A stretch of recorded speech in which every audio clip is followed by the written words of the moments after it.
Aleksandar Vučić nuk e kishte vlerësuar mirë që ishte bërë i tepërt, ndaj shefja e kabinetit të presidentit amerikan Donald Trump ja ndaloi hyrjen në kompleksin në Florida, edhe pse kishte paguar. Kështu deklaroi ish diplomati serb Nebojša Vujović në lidhje me lajmin se presidenti i Serbisë u kthye pa pritur në vend nga SBA-ja. Trumpi i intereson më shumë loja individuale e shahut me Putinin.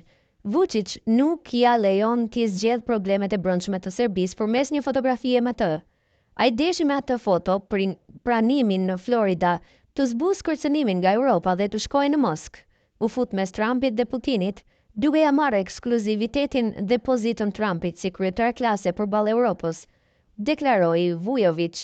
Ish diplomati theksoi se Vučić e ka degraduar pozitën e tij në Washington, ashtu edhe në Moskë, ndërsa në Europë po e kurorëzojnë studentët. Shkrua në një. Me këtë veprim ai e degradoi veten më shumë se që ja bën studentët. Studentët e goditën në nerva dhe e quan nga një gabim në tjetrin. Deshi të përballej shpejt me komunitetin akademik dhe të shtypte protestat, por arriti të kundërtën. Edhe ata që e shpëtonin për shkak të interesave të tyre para së gjithash Brukseli, Parisi dhe Berlini, tani duhet t'i lidhin vetes duart, deklaroi Vujović. Ai shtoi gjithashtu se Trump në mandatin e dytë është më i mençur se në të parin, edhe pse bën gabime. Nuk është ndonjë budalla naiv, siç mendojnë shumë në Amerikë dhe Europë. Ai nuk erdhi në pushtet me rulet, shumica amerikanëve e mbështetën fuqishëm.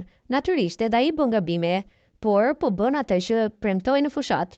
Për Putinin do të jetë më i rrezikshëm se Macroni dhe të ngjashmit e tij nuk do të nënvlerësojnë.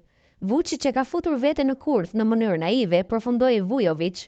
Ndryshe, të gjitha mediat pro regjimit që ishin në Florida raportuan se presidenti i Serbisë u kthye papritur në Serbi, sepse ju përkeqësua gjendja shëndetësore në orët e pasdites sipas kohës amerikane, ndërsa nga kabineti i presidentit nuk ka ndonjë njoftim zyrtar për gjendjen shëndetësore.